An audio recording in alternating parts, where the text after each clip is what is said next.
So how do you mark events on the iPhone calendar? Let me explain it. And if it's your first time in here, subscribe and we can get it started. So you can use obviously multiple different calendars. For example, the built-in one from Apple is definitely a choice. There is also the Google Calendar, but let me just start with the Apple one. You can see we get inside of this mode of the whole month, and you can just choose any day of the month where you want to add the event and mark it there. So let me choose the 12th of August like this.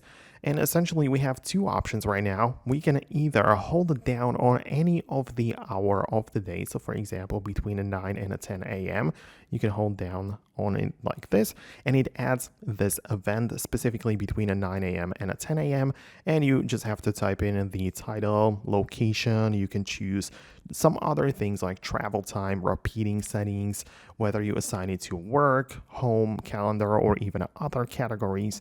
You can invite more people, right? So plenty of different things. You can add URL, notes, attachments, and so on to basically set up the perfect event. And that was like the first option. But outside of that, you can basically do the same thing just by clicking the plus button in at the top, right? Like this, and you get to the very same section. So again, you have to type in the name, right? You can see that you can choose the specific date in here too. And if you turn off the all day, you can also choose like the specific time. So you can choose it however you want. You can see really it's just, it's all up to you.